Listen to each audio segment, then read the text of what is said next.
Alien Earth Season 1 has come to an end. The eighth and final episode of the season, The Real Monsters, aired last week, and I'll be talking about it today with spoilers. With only 8 episodes, a lot of ground has been covered, and a new angle to the world of Alien has been unveiled. Much of the characters and the monsters we've come to know since the premiere episode come together in this finale that once again went against certain expectations. This is not a gigantic, action-packed, explosion-filled hour of carnage, which maybe I was anticipating. Instead, this leans into some horror tropes a little more. It's literally a dark and stormy night here on Boy Cavalier's Neverland Research Island. It becomes a haunted house story, where the figurative ghosts of the hybrids seek revenge on the humans who wronged them. Whatever kind of moral ambiguities we have observed in our characters previously, good and bad may not necessarily come into play. It's ultimately up to whoever emerges victorious at the end to determine who are the real monsters. We may agree, and we may not. I think there's more to consider than what we see on the surface. But the real question I'm faced with is, did this finale deliver on the promises made from the first episode? Was there enough resolution with this season, and enough enticement with everything else left hanging to make following through with a second season worth it? In a lot of ways, I think the series arrived at exactly where it should have come to be, and it feels like an appropriate season closer. It makes enough narrative sense that this is where we would arrive, and why. In other ways, I don't think they quite hit the landing with it, and I was left underwhelmed in a fair number of respects. There is plenty left hanging and unresolved, which was one of my big reservations about seeing a translation of Alien into a television series in the first place. There are a lot of ways you feel like the horse chasing the carrot, and maybe things will never get resolved, or resolved in a way that is not satisfying. How much can we address what are the legitimate issues with the show and its storytelling, and how much of what we got works how it is? I'll be getting into everything closer with this review, and again, there will be spoilers not just for this episode, but for the season as a whole. When we last left Wendy and the Lost Boys, escape from the island seemed imminent, but events unfolded which led to failure. As this episode opens, we see they're all being held captive in a small cell at the facility. Hermit and Morrow are locked up separately. This cell is for the hybrids. Wendy and Nibs were caught trying to escape. Smee and Slightly were caught aiding Weyland-Yutani in stealing one of Prodigy's specimens. However ineffective and under duress that whole operation was. But you know what? It seems like Curly got the raw deal here. She stayed loyal to Boy K and remained at the facility. She's accused of snitching on the others, but denies it, and reasons that if she did, she would be locked up too.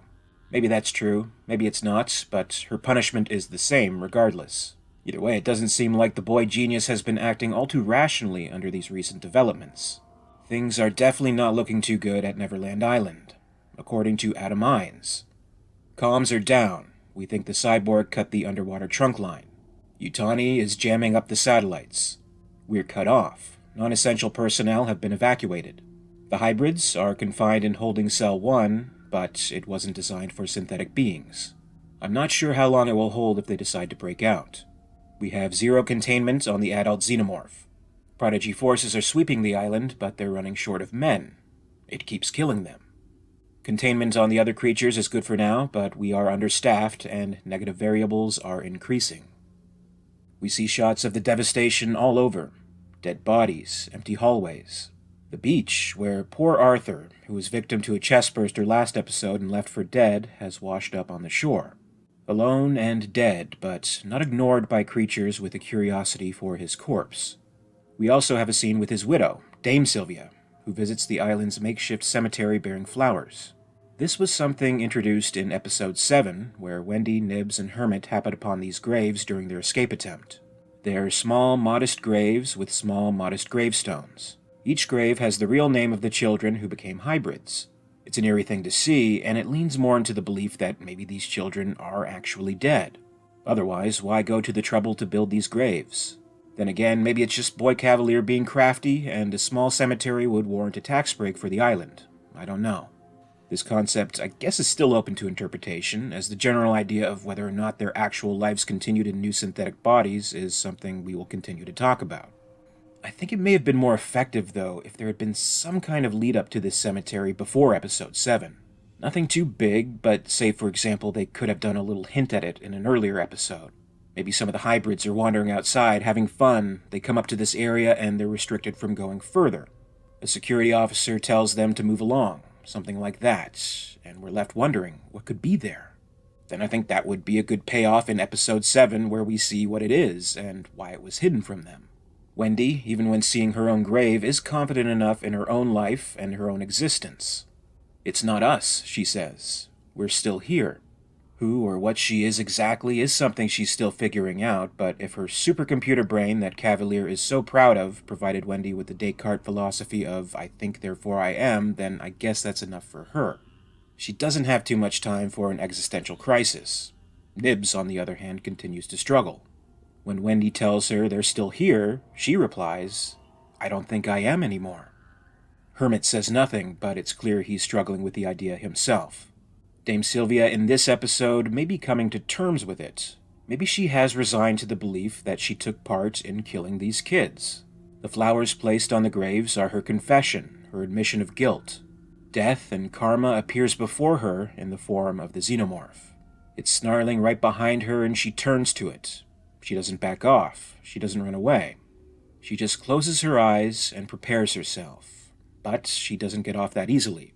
The remaining security on the island, which includes our old pals Rashidi and Siberian, shoot at the alien and scare it off. They bring Dame Sylvia to safety, at least for now. At this moment, we're at the part of the story where the heroes are held captive by the evil king in the dungeon of the castle.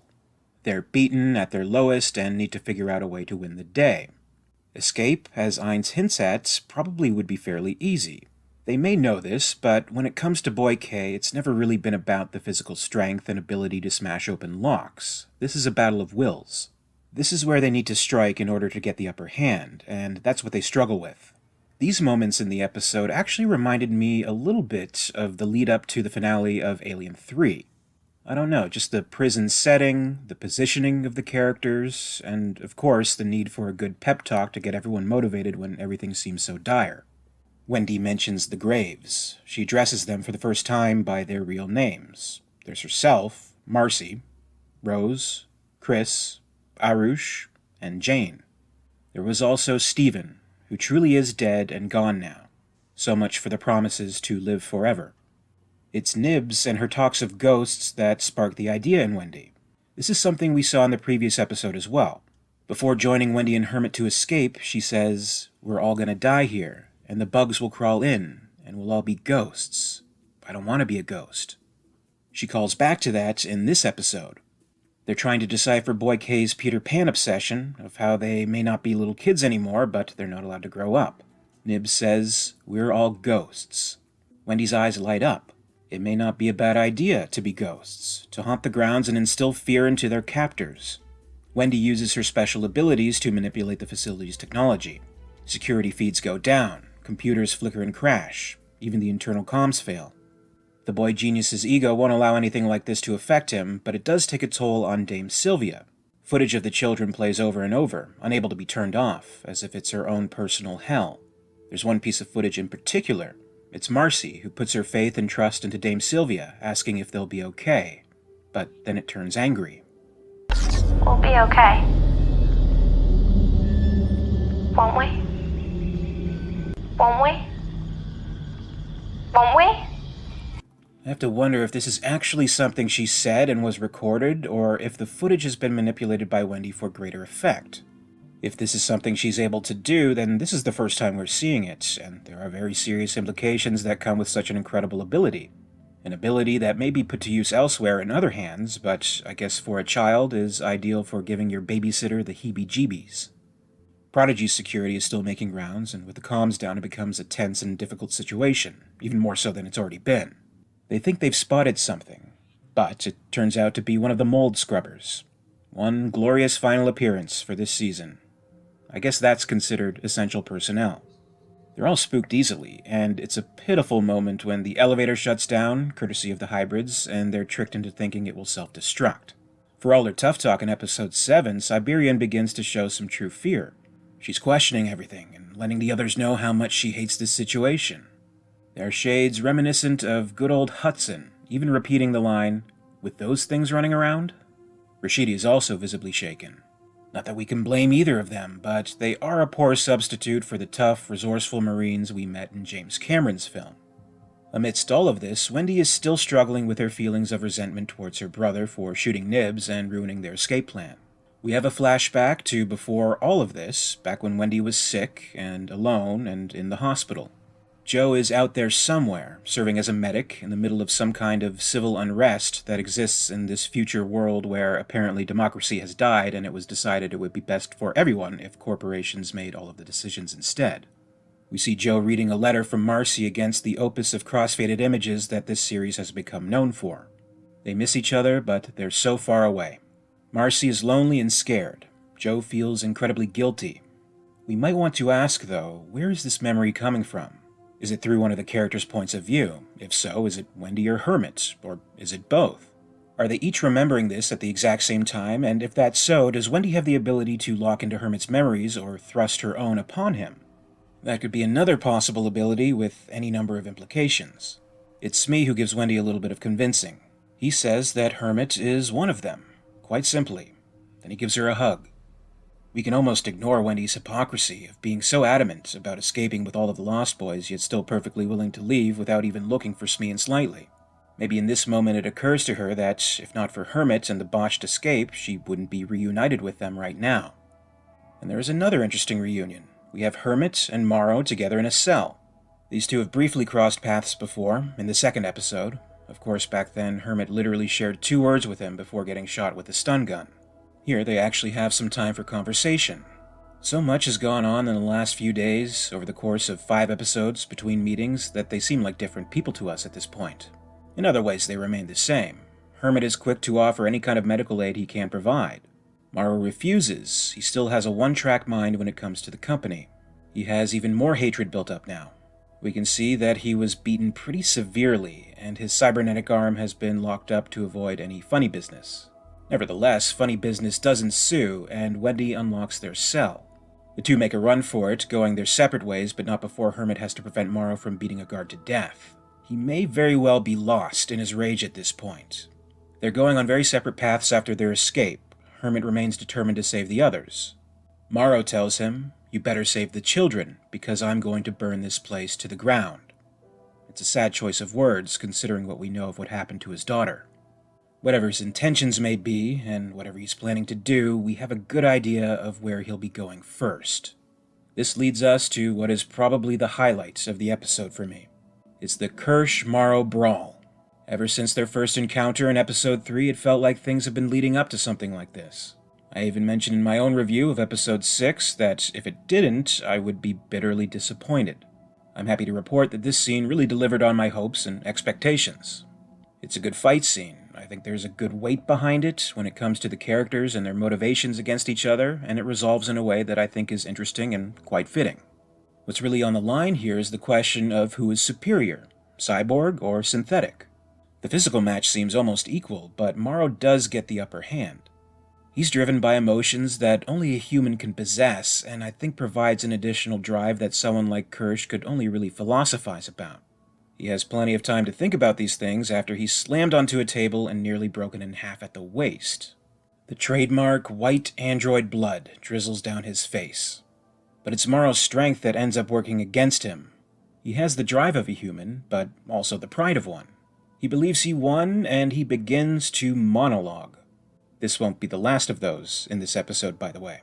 He tells Kirsch about the story of John Henry and his 10-pound hammer. All night long he drove that steel, fighting the machine. Who can dig deeper, faster? In the end, man will always win. It's a question of will. Kirsch, a true smartass as always, simply retorts, "Didn't John Henry die of exhaustion?" I thought it might be worth taking at least a shallow dive into the story of John Henry to see what further importance it may hold to Morrow and to the scene. Henry's story is embraced more as an American folklore than actual history, and scholars have debated for some time as to what is fact and what is fiction about it. The story Morrow refers to is this. John Henry was a steel-driving man in post-slavery America, tasked with hammering a steel drill into a rock to make holes for explosives to blast the rock in constructing a railroad tunnel. According to legend, John Henry's prowess as a steel driver was measured in a race against a steam-powered rock drill. A race that he won, only to die in victory with a hammer in hand as his heart gave out from stress. The tale of John Henry has been used as a symbol in many cultural movements, including labor movements and the civil rights movement. Philosopher Jeanette Backel said of the John Henry legend, "John Henry is a symbol of physical strength and endurance, of exploited labor, of the dignity of a human being against the degradations of the machine age, and of racial pride and solidarity. During World War II, his image was used in U.S. government propaganda as a symbol of social tolerance and diversity." The historical accuracy of many of the aspects of the John Henry legend are subject to debate. According to researcher Scott Reynolds Nelson, the actual John Henry was born in 1848 in New Jersey and died of silicosis, a complication of his workplace rather than from exhaustion. Now that may speak to the Morrow character. His triumph of will may not be disputed, but his demise may have actually been due to the negligence and apathy of his employer. In boasting of man versus machine, it may not have even bothered him if his own task to reclaim the specimens cost him his life, but it's an interesting footnote nevertheless. In all of the chaos, one of the creature's cells is broken, and the Diplumacari, the alien plant, has escaped. This causes a distraction, and Kirsch is able to grab Morrow and bring him down to his level. The two continue to choke each other out for quite some time. I guess we can ultimately call it a draw. Then we run into what I feel is an unfortunate demystification of the Boy Cavalier character. He comes by to see the hybrids, and he goes off on a monologue of his own. This is motivated, I guess, by his stress and his lack of medication or over-medication. Whatever it may be, for some reason he feels the need to reveal to these kids just how dark his past really is. He tells this story of how his father was a drunk and resented his genius, that he was able to build a synthetic being when he was only 6 years old. He had the synth kill his father, and then take guardianship while acting as a figurehead to begin his empire. A few awkwardly inserted shots of Hermit running into Adam Ines are meant to telegraph that Ines is this murderous synth. So I guess I was wrong about him. I really believed that he was human. Cavalier seems to do everything possible to come off as horrible and mean, and in so many words letting his lost boys know that he just views them as products. Floor models, he calls them, and they're fucking everything up for him. He even makes sure to shoot down any lingering feelings of loyalty and admiration Curly may have had for him by telling her he never considered her a favorite. This all feels like such a hastily designed revelation of character history and motivation, swiftly offered up to us to indicate, without a shadow of a doubt, that Boy K is meant to be seen as a bad guy. The hybrids all need to be on the same page about this for the ending to work. This includes Curly, proudly referring to herself as Jane now, who has finally seen the boy genius's true nature. It's not as if any viewer saw Boy K as a saint to begin with, but I think it would have been much more effective in testing the extent of his evil. It could have been tactfully and slowly revealed instead of being just dumped on us all at once in the last half of the last episode of the season. It doesn't feel right. It doesn't feel earned. Cowardice is also a part of his true nature, and the hybrids scare him off. He finally makes a run for it to evacuate the island. Maybe he would have stayed to monologue a little longer, but Nibs made sure to horribly beat the lone security guard at his side. We don't see the bludgeoning in explicit detail, but we do hear it, and it doesn't sound too good. Hermit isn't around to stop her this time. None of the hybrids seem to care, and that guard certainly isn't still there in the closing scene. This could be bad. What's worse is that the scene is played out in almost this fun and fancy-free kind of way, and I guess it's supposed to be a cute and funny thing that Nibs has killed again. Now out of their cell, the hybrids disperse, each apparently with their own targets in mind. Smee and Slightly go for Morrow and Kirsch. Nibs goes for Dame Sylvia. Curly goes for the remaining Prodigy security team. Way to go, Curly. And Wendy is off to find her brother, and then showdown against Boy Cavalier.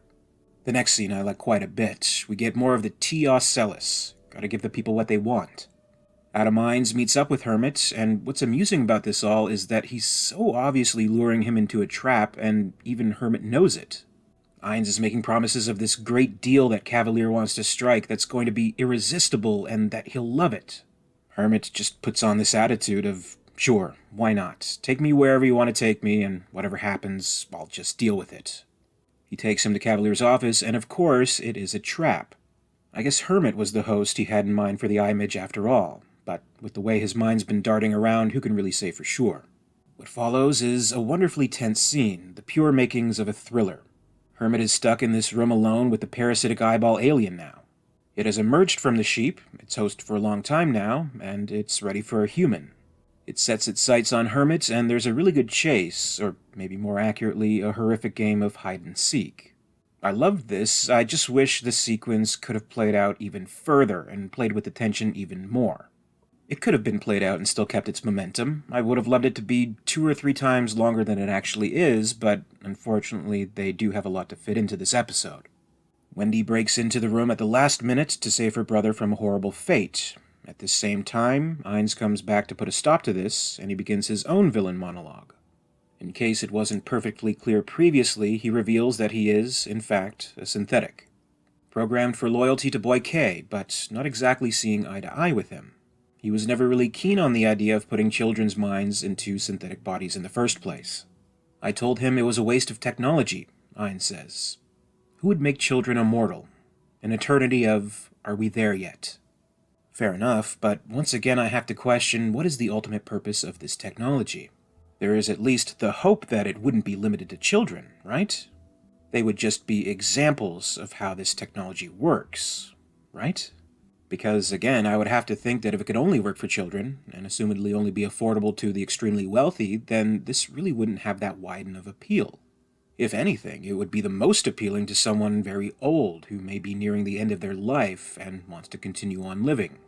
An old man, especially with a big ego, especially with limitless monetary resources, would go to impossible lengths to make that happen. Even, as we've seen, fly far across the galaxy to ask alien beings for their secret to eternal life. But hold on a minute. Previously in this episode, when Boy Cavalier was monologuing, he did make reference to the cost. He says to the hybrids, I'm running a multi-trillion-dollar business, and that's before people find out they can be immortal for a low, low price. This is something I wondered about and talked about in a previous review, with Ainz making mention of the upcoming presentation with the 5 corporations to show off this technology. I finally ended up thinking maybe it would be directed more to private use, for other companies, not for a wide market. That must not be it. Cavalier must want as many consumers as possible. What would be considered a low, low price may differ between a trillionaire and the average person, but this seems to be his goal. If the prototypes are $6 billion apiece, then I still think we're probably leaning into a higher earning demographic. Still, what it may come down to, as I also considered in a previous review, is a god complex. People will transfer themselves into these bodies. The bodies are owned by Prodigy. Prodigy is owned by Boy Cavalier. He has dominion over them. That, I suspect, is what he really wants, but none of this really matters anyway. We all knew this presentation was never going to happen. And if Boy Cavalier can't control 5 kids, then I think it's safe to say his trial run as a god was unsuccessful. But if we're talking about godlike abilities and control over others, then we need look no further than Wendy. Here we see another power she possesses. She's able to stop Adam Ainz dead in his tracks, freeze him in place as if she's pressed the pause button on him. Wendy's explanation: he's mechanical, and he's on the network, just like the doors and the cameras. I can make him do what I want. There's a lot going on and not much time to spare, but Marcy and Joe do find some time to have a heart-to-heart. Joe apologizes for shooting Nibs, but the apology is not so easily accepted. She snaps back a little bit. You're supposed to help people, she says. He said he was, and that Nibs was hurting his friends. She snaps back again, asking him if he's saying Nibs isn't people. Maybe you should just call me it. And it is at this moment where Joe finally just loses it and starts to tear into her. He says, listen, Marcy, it's really simple. Siberian is my friend, and Nibs has superhuman strength. Literally 30 seconds ago, she ripped a man's fucking jaw off. I wanted to stop my friend from dying a horrible death, and I'm almost positive something even more horrible won't happen to her later tonight that would make the death at the hands of Nibs seem like a sweet release by comparison. So, yes, I shot Nibs, but I only incapacitated her momentarily, and last I checked, she's completely fine. And I really only covered your mouth for about 2 seconds, so if you really wanted to escape, if you really wanted to call on your pet xenomorph to come help us, then surely you could have done that instead of yelling, "What did you do?" at me over and over. Just FY-fucking-I. Well, okay, actually no, he doesn't say any of that. He knows he has to approach these matters with Marcy a little more delicately. But is it because she's a child, or is a part of him afraid of her? I think that's something he should ask himself, because he might not really know. But Marcy, or Wendy, or whoever she may want to call herself, does have a serious dilemma with her own identity. She doesn't really know what she is. But she's definitely not human. That may be the cause of why she has gravitated more to the aliens. She thinks of humans as lying and greedy. She says she likes the aliens because they're honest. Somehow I thought back to both Ripley's line from Aliens about the human species fucking each other over for a goddamn percentage, and Ash's line in Alien about the alien being unclouded by conscience, remorse, or delusions of morality. Put those two lines of thinking together and you may have a problem, which is Wendy. They have no choice but to put a pin in this conversation. Joe apologizes yet again, and that will have to do for now. But I think if the series and these characters continue, this won't be the last conversation of this type they'll be having. Tia Celis was able to make an escape in all of the excitement, and it found its way to the beach for another possibility of what we could see in the next season. It finally found its human host, and it's Arthur. We see it dig into his eye socket, the left, as always, and the body sits up. An absolutely merciless tease. To see this followed up on is reason alone for me to be craving Season 2. I need to see what happens with this. I think it's such a cool and unexpected thing to have a character that you're certain is dead, face-hugged, chest-bursted, definitely 100% dead, only to come back in this new way because of this unique alien species that can take over a body. On the Alien Earth podcast, writer and co-executive producer McGeezy Pensino hinted ever so gently at the possibility of his character returning in this new form. I have just as many questions as anybody else watching right now. But here's what I do know, is that David Risdell is a phenomenal human being and actor. And the more we get to see him, even if it's just lumbering around going, brains, I'm a happy guy. This is all dependent on a second season, of course, but at least we have some idea of what could happen next with this character. When it comes to characters like Morrow and Kirsch, there's not much else for them here beyond their big fight, and once Smee and Slightly arrive at the lab, things are more or less resolved. Smee ties Kirsch up and Slightly knocks Morrow out cold. In their next scene, they're both locked up and have no dialogue. With Morrow, it almost seems like it could be the end of the line for him. His obsession with the specimens, and to make good on his mission for Weyland-Yutani, brought him here with this impossible feat for reclamation. He lined everything up for Yutani, and all she has to do is pick them up. Everything else is on her. For all intents and purposes, Morrow succeeded. Sure, he could have ripped Kirsch apart, he could have burned the facility down as he threatened to, but that would all just be a bonus. So what would drive him further? What could the company present to him that could make him want to owe them more of his life? Or would he somehow make allies with the hybrids and join them in some way? I think it's only fair that this didn't end up as a giant victory for him, since he has done some shady stuff along the way. He deserves our pity, but not to be seen as a hero in this story. It's fitting enough that, while he does assure Slightly he never hurt his mother, the hybrid is able to use a stasis jar of one of the specimens he was so fixated on as a weapon against him. I think we're done with the whole obsession with getting the specimens thing. To see it played over again in another season would get tiresome. This was plenty. If anything, it may be interesting to see a redemption. I think that is possible. It may be difficult, but it is possible. As for Kirsch, well, I don't know. Of all the character trajectories, I was most disappointed with where he ended up. Of all the characters who monologued and let their motivations be known, Kirsch was the one I actually wanted to hear from most, yet we got nothing. Is there actually a method behind all that he was doing in this season, or was it all just for fun on Noah Hawley's part? How could we get so much overkill from other characters like Boy K, yet get absolutely nothing from Kirsch? He's someone who we actually want to know more about when it comes to his motives. It's frustrating, and not in a fun way, such as with Arthur, where we have a good tease of things to come. I love the character regardless, and I thought Timothy Olyphant was brilliant in his portrayal, but it was unfair to such a great character with so much potential.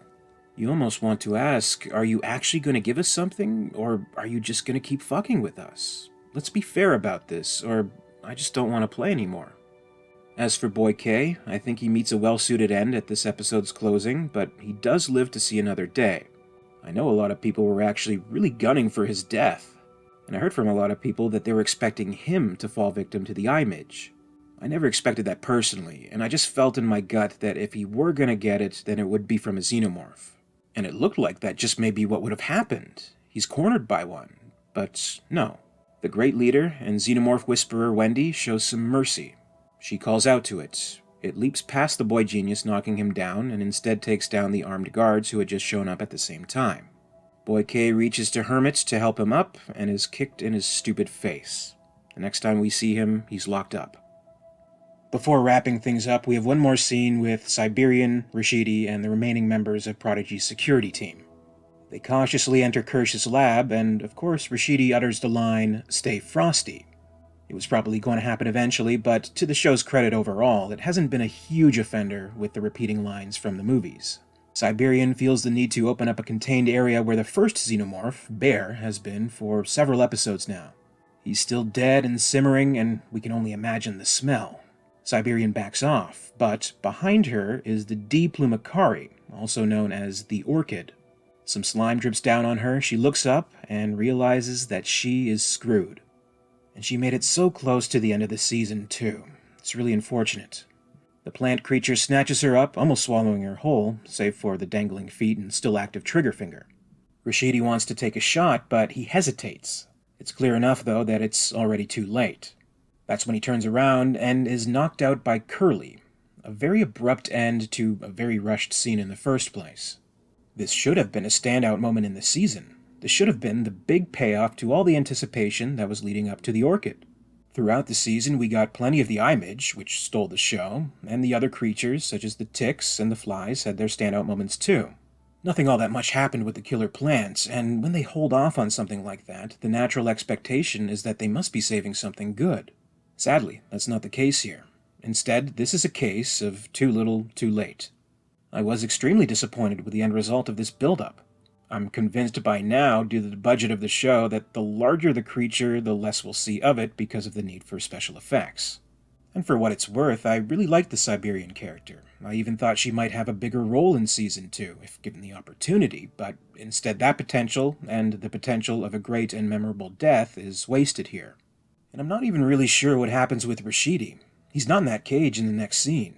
There must be a separate cell for the underlings. How many of the Prodigy goons ended up surviving, I can't say for sure. Maybe none of them. Maybe Nibs killed them all.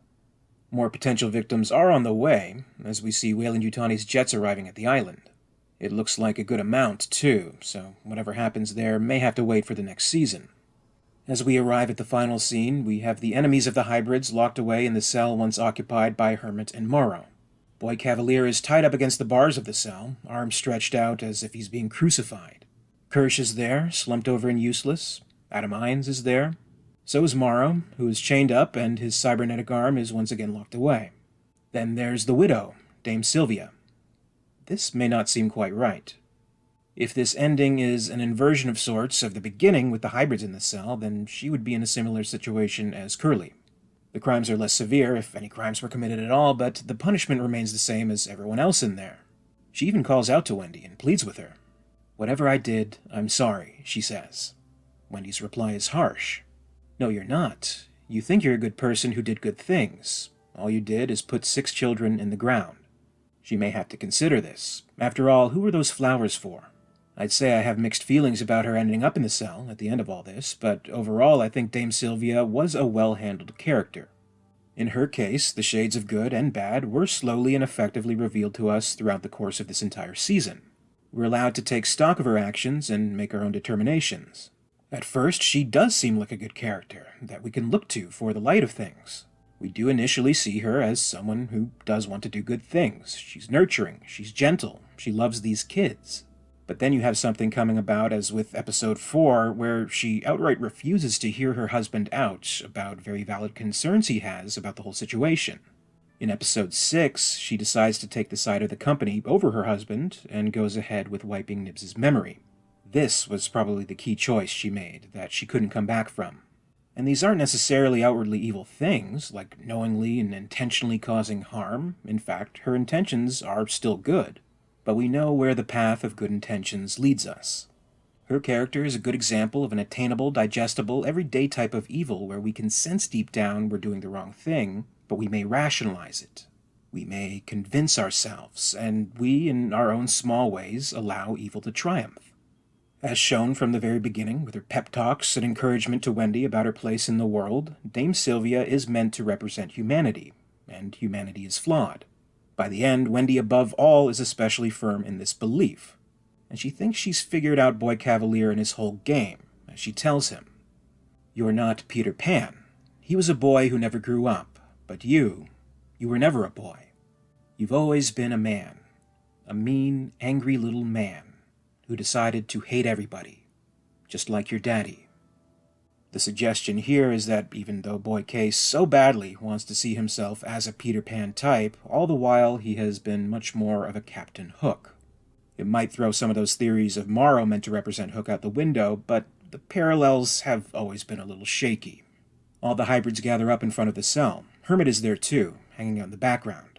And climbing on the side of the cage is Wendy's xenomorph friend, the lung alien, along with the newly born alien, Arthur's son. The gang's all here. Curly asks, "What do we do now?" Wendy says, "We rule." And that's where we end things. Needless to say, there's one more hard rock needle drop. This time it's Animal by Pearl Jam. This is a 1993 track from their album Versus, and this was the band at the absolute top of their game. Fun fact, Tom Skerritt is apparently a fan. I know the series has caught some flack for the song choices, and I definitely have issues with the way the episodes have somehow gotten into this habit of ending with the hard rock and metal. Tonally, it doesn't always fit. But I feel there is at least some reasoning to the song choices. There is a method to the madness.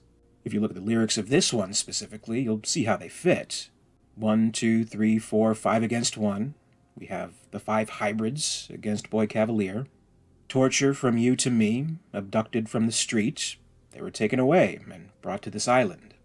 I'd rather be with an animal.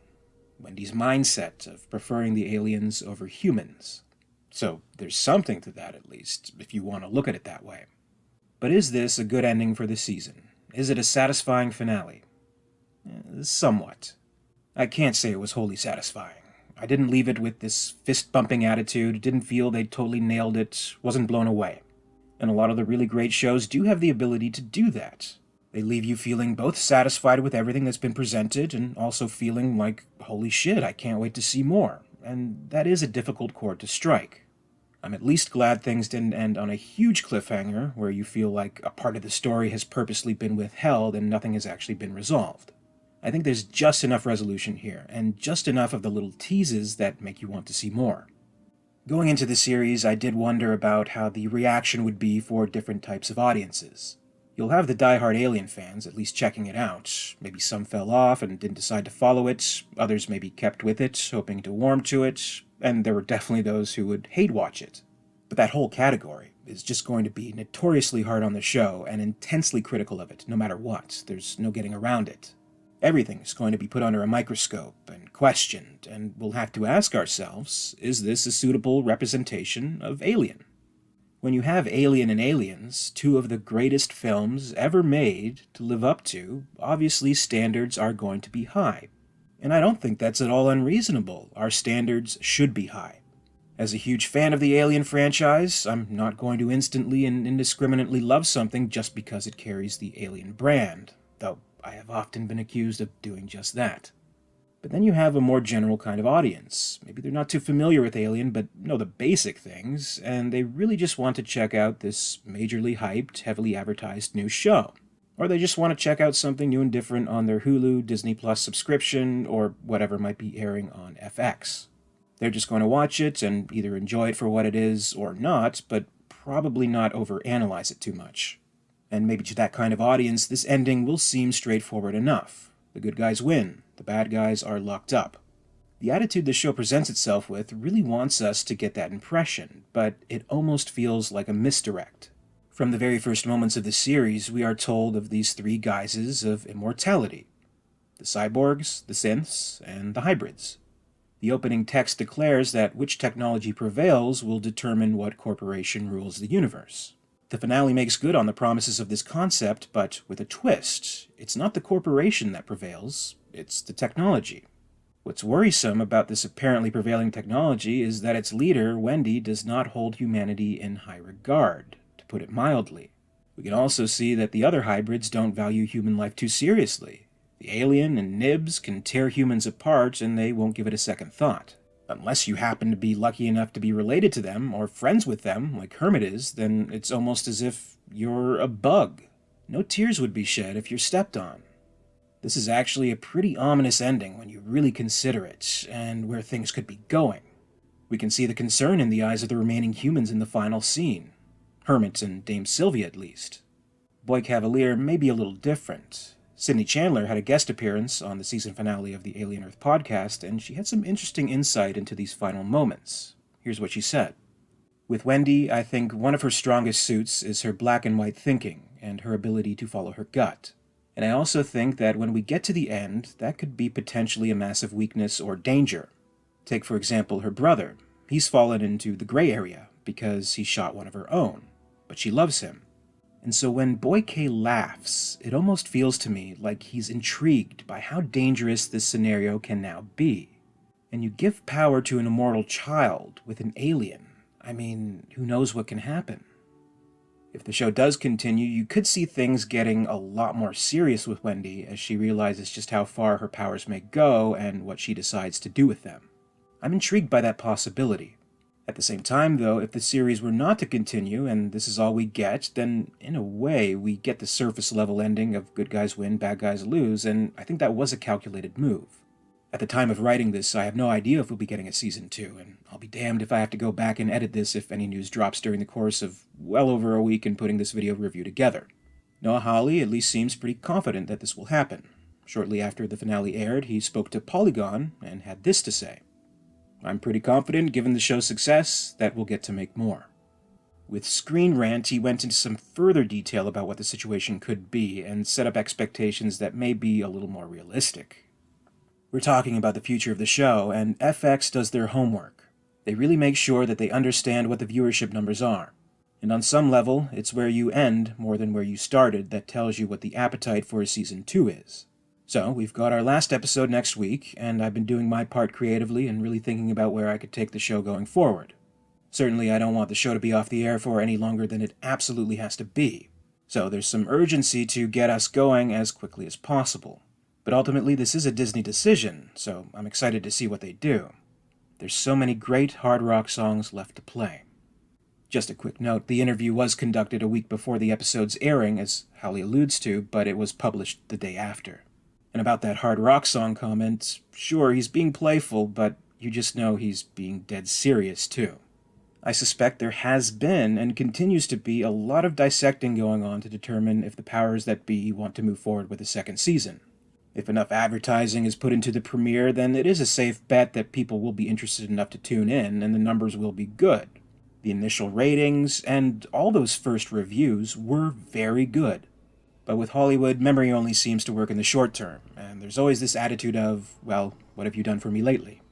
A series can only be deemed as successful as its most recent episode. I think back to August, after the airing of the first 2 episodes, and recall all those rave reviews. People were already ready to call the show a masterpiece. Would they feel the same way, I wonder, now that we've reached the finale? Maybe not.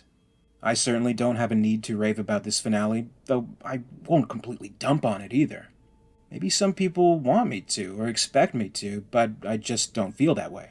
As with this season as a whole, I found good things about it, and I found bad things. Hopefully in this review I've been straightforward enough with all that, and have been fair enough. I thought it could have been better. There were any number of ways it could have concluded that I would have hoped for or wanted over what we got. But in being fair, I can only really judge it on what it is, and not what it could have been, I guess. If you are looking for a defense of this ending, particularly of its very final scenes, then I'll say this. If we want to look at this season, as a whole, as its own story, separate from whatever, if anything, that may follow, it does hit the narrative beats that it intends to, and the way it ends makes sense to me and feels appropriate to what came before. Further to that, I do find pleasure, as a viewer, in seeing this season end in a way that I couldn't have possibly expected. This is a different kind of ending to an alien story than anything we've ever seen before, and I value that. For example, I really enjoyed Alien Romulus, but by the end of it I thought, really? We're doing the same thing with the end again? They escape Location 1, get to Location 2, and the creature makes a surprise appearance and is then blown out into space? Just as it was in the first film, the second film, and the fourth film? Really?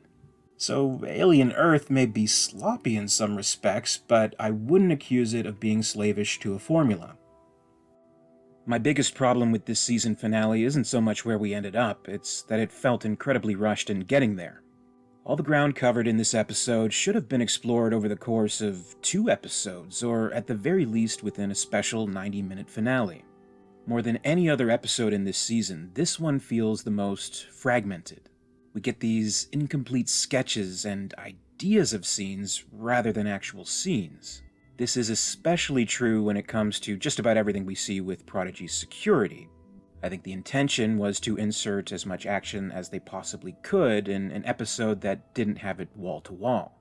Throughout the entire season, I've noticed that it's been a challenge to balance all that it wants to offer. How much do you go with the horror and the action elements? How much do you have the scenes of dialogue back and forthing the timeless science fiction ideas?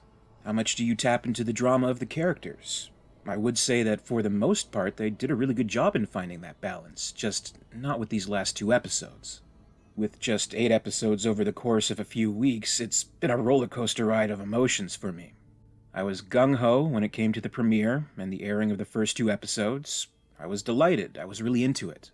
I thought it was so cool, and still do, that we finally have an Alien television series now. Something a little bit different, something episodic that I could look forward to each week and get more of the story as it unfolds. Episodes 1 and 2 were peak excitement for me. With episodes 3 and 4, I felt like things kind of lingered around a little bit. I wanted them to get to something rather than keep teasing it. My excitement came back in a huge way with episode 5, everything on the Maginot.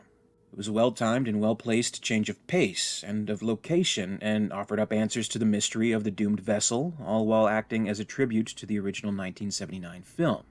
Episode 6 got me really hyped up and excited for all the possibilities of what may go wrong on the research island once the aliens are let loose, and these last 2 didn't quite live up to it. Overall, I'd say the strongest episodes of this season would have to be Episode 2, Mr. October, and Episode 5, In Space, No One. Those would be my personal picks. Episodes 1, 3, 4, and 6 can probably shift around a little bit, anywhere for me in the middle of the pack, but the worst for me would actually be these last 2 episodes. Considering all that, I still say bring on Season 2. Of course I'd welcome more.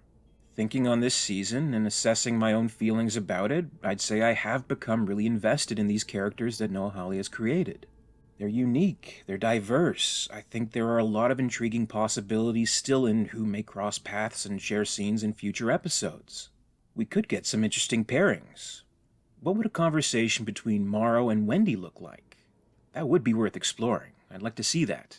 And the cast has been just wonderful in their performances. I'm walking away from this season as a fan of each and every one of them. I can only imagine what we may see in the future with other projects from Sidney Chandler, Alex Lothar, and Samuel Blanken, who really broke out with their roles here. Babu Cisse was a revelation to me, although I have heard from others of his great previous work that I'll have to check out now, but I suspect a lot of people are discovering him for the first time just as I have with this show. And I think they should very seriously push for an Emmy nomination for Best Supporting Actor in a Drama when it comes time. And there's Timothy Olyphant, who, of course, just continues to be the coolest motherfucker in the galaxy. He was the most well-known actor going into this. He really had a stake in Hawley's vision. He believed in it, and he became a very big and important part of the promotion of the series. When all is said and done when it comes to bringing in the audience, I'd say a lot of the show's success is owed to him. The technical aspects of the show all around are impressive. Maybe some shaky special effects here and there, and of course the suit, which, let's not get into that, but a good-looking show with the money on the screen. This is just about indistinguishable from a feature film released wide into theaters. I do recognize and appreciate the quality that's been brought into it. I found a lot to love in the set design. You have very obviously alien-inspired stuff, like the Maginot, and even the laboratory and dark corridors of Neverland. But then you have stuff where they really had to take this guess of what certain locations may look like on Earth through the vision of 1979's Alien. What would the Earth, where the Nostromo's crew was headed, be looking like at this point in time? And I think they absolutely nailed it. You see all of this interior decoration that looks exactly like what people in the late 1970s would have felt the future would look like. And the music. Jeff Russo, master composer. It has the roots in Jerry Goldsmith and finds its own way about underscoring this 8-hour story, and it does so in more of a subliminal kind of way. It offers suggestions to the feelings and emotions of the scenes. It doesn't force you in any kind of way. Like a Mickey Mouse score, is what John Carpenter would call it, with all the action on screen having music set to it, and you're guided by the music as to how you should feel and react. That's all avoided, and it is actually very much like a John Carpenter score in a lot of respects. The tones, the moods, and just this general unease in the best possible kind of way. I love the theme that opens every episode. That alone is something different. It's not trying to be one of those TV themes that they want you to hum in the shower, like Game of Thrones or Walking Dead or whatever. It is about suggestions and about mood, and it feels like this alien language calling out to us. It's brilliant. And there's a special edition vinyl release apparently coming soon. Oh yes, it will be mine. There's just so much that I truly loved about this show, and anything that didn't quite work for me I think could be worked on. Could hopefully be improved. Once again, I think our standards should be high as Alien fans, and if it's only fair to point out what's bad, then it's also only fair to embrace what is good. Throughout the last few weeks, I've checked out other reviews of episodes to see certain reactions, and there's just so much of it that is absurdly over the top. Some reviews would make this out to be the absolute worst television series ever made, a complete abomination, and often when I look to comments in my videos that I get, I can see that attitude reflected and duplicated and spread like a virus. You know what? I don't think that's quite fair. I think a lot of that is more shtick than anything else, not coming from a sincere or serious place. I can't even really call it criticism. Ultimately, it's not helpful or constructive if we at all want to guide the way to something we may find better. If we want that at all. Don't we? Don't we? But the biggest problem I have with this series has nothing to do with the pacing, or with the rubber suit effects, or with risky ideas like talking to xenomorphs.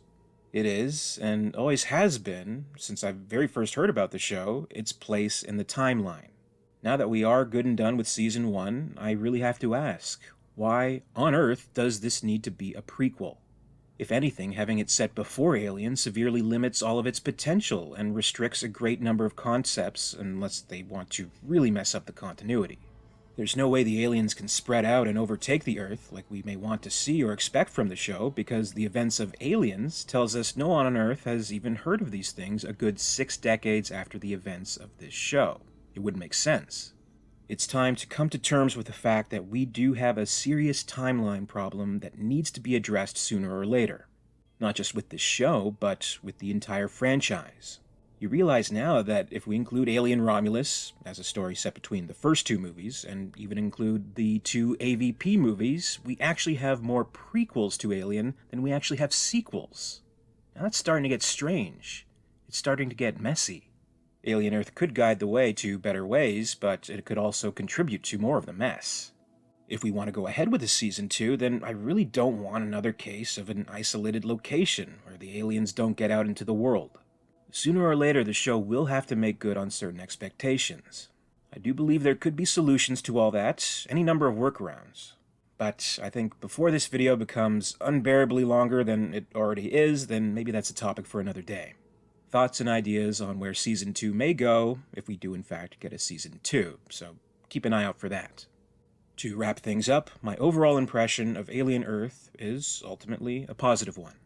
There was plenty I disliked, plenty I had issues with, but there was more I did like, and was compelled by to conclude that making a television series based on Alien was a worthwhile endeavor. I will admit, though, that the season was not an undeniable triumph from start to finish, but there was a lot that just put a smile on my face, and a strange discomfort in my chest. I think if certain things get worked on and tweaked a little bit, we could have a Season 2 that completely blows this one out of the water. That's what I hope for. I want it to succeed and to improve.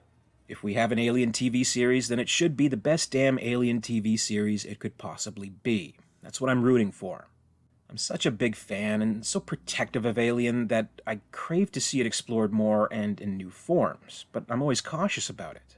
Alien and Aliens will always be there. I can always resort to watching those 2 incredible films whenever I wish, because they're not going anywhere. But I think it's worth trying to bring us more Alien stories, and even worth misstepping at times, because recognizing bad choices can lead to good ones. This is just my opinion, of course. I can assure you I'm not paid by Disney or anything. I'd like to think I could find a more economical way of shilling for them over spending days and days considering the good and bad of this finale as if it were a life or death situation. A 5-minute video praising it as the most awesomest finale ever probably would have sufficed if that were the case. This is all just my honest opinion, this is all just how I feel. And I thank you very much for watching and attending this post-Alien Earth therapy session. As always, I'd love to hear your thoughts. Let me know what you think about the finale and this season as a whole in the comments below. And as always, if you enjoyed this video, please be sure to leave it a like, and be sure to subscribe to keep up with the latest from the channel. I'll be jumping on any Season 2 news as soon as I hear it. My very special thanks today goes out to Nicholas Butta, our Weyland-Yutani executive, and Gregory Ford, the Patreon Hive Praetorian. Thank you very much to Ben Katz, the Patreon Hive's queen, and a very special thanks to Lady Anne in the Ellen Ripley tier of excellence. If you'd like to join the Hive and support the channel, check out my Patreon page for further information. You can also follow me on social media. Follow @alien_theory on X, formerly Twitter. Follow @AlienTheoryYT on Facebook and Instagram for more. And, until next time, this is Alien Theory, signing off.